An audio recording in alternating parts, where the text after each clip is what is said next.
looking at a game which is traditionally viewed as a non-open world experience and then healthily transitioning it into an open world game that makes not only sense for the play experience but also sense for the, like, I'm not walking around like with my binoculars like looking for, oh okay, there's a tower I have to climb so I can get my fucking bird's eggs and my fucking 5 feathers and this shit. Like that's gone. Like the open world game of today, the open world needs to tell a story. It should not be a fucking device in the game. It should be like, hey, it's an open world so that we can add 400 hours onto the game. It should be part of the story. The open world should tell a story. And by God, does the open world in Elden Ring tell a story? The open world needs to tell a story in the open world. And part of that, the open world needs to fucking matter. Yes. In a Dying Light, the open world doesn't matter. No, it's because one building is the same as the other fucking building and it has the same zombies in it. Who gives a shit?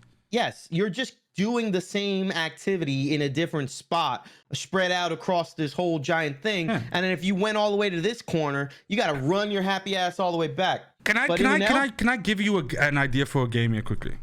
Oh, right? I like games. So Dying Light 2, right? That exact game, right? That exact game. But the entire game takes place across 10 to 12 hours in one building. You wake up in a building, it's a skyscraper, you're locked in it, you're at the top floor, you wake up in one of the bathrooms, it's like Die Hard with fucking zombies. You have the parkour, you have the martial arts, you have fashioning weapons from office tools, but all of it just takes place in one building, and when that shit is done, you're done with the game. That's Dying Light 2. Let's go. I think that'd be great. I mean, they need to make like a raid or like a game of death. Like that would be awesome. My point is, you don't need the open world. They foolishly think you need the open world to make a game like Dying Light 2 cool. You don't. You fucking don't. Their open world and all their random like occurrences is what makes that a bug-ridden fuck show. You know? Correct. If you tightened it, because you have a good gameplay loop. Yes, but you stretch that silly putty out until it's shit. You make the loop so convoluted that it's like it's the minute somebody actually sits down with pen and paper and goes, hold on, I have to farm how many exotic zombie fucking penises to be able to level up all my daggers and my shit? You're just like, okay.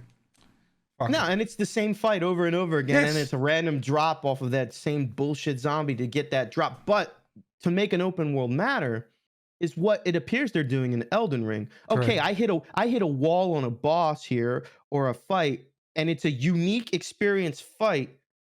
I can't do this right now.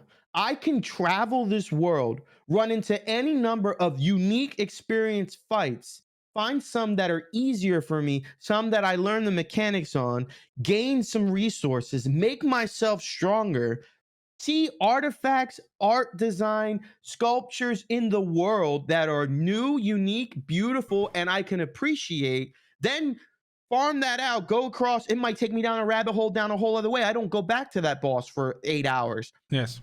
Then eventually I get enough of the things that I need. I gear myself up. I'm hyped now. I'm gonna go get this motherfucker. You circle back, or you use a fast travel, or you get on your horse, which is awesome. Since Epona was debuted in freaking Zelda, getting on that horse, has never been more awesome. Oh God, it's the greatest thing in gaming, all right? And like, absolutely. Now you're gonna get on this spirit horse, go your ass back, fight this boss, and then you're gonna be like, beat you motherfucker, and you're gonna blot everywhere. That's video gaming, open world. That's what it should be. That's open world done right. I'm here for it. Yes, I'm 100% here for it.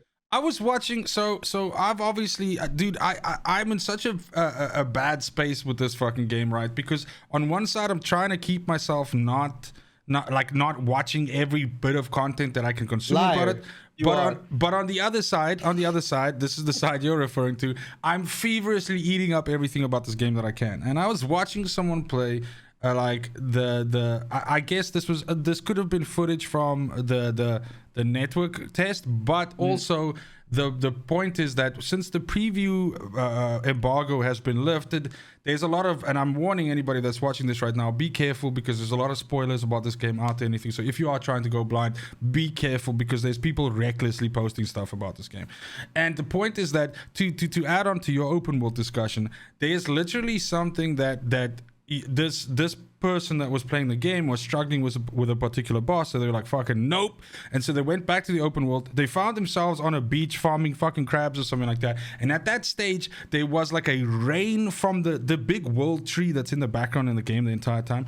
Made like this crystal rain which dropped stuff on the beach. It was just in that area of the map. They ran over it and it gave them some insane fucking buff. And they were like, hold on, if I can ride back fast enough, I can go fight the boss with this buff on me. Wow. And they did it, and that gave him the edge to beat the boss.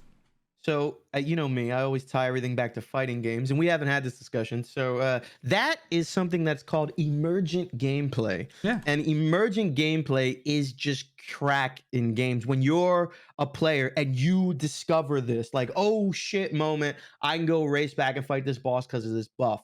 Like, emergent gameplay happens when someone does a move that you didn't expect, which was a dumb random move in a fighting game, and then you just have that eureka moment. Now, okay, when I pressure him this way, they react this way. That's emergent gameplay. Yes. And then I'm gonna go punish his ass. So I didn't know that about the crystal rain, because I started dancing because I just heard purple rain in my head. But crystal rain, crystal rain. Dude, demonetized. Boom. I'm sorry. Yeah, you know, I sound so much like Prince, but like, emergent gameplay is awesome, and that you just hyped me up. This has been a clip from the Separated at Birth podcast. We do a live show every Monday night at 9 o'clock CET. So come and join us, come hang out, and become a part of history in the making. All the links and details are in the description down below. We'll see you soon, and as always, fucking cheers.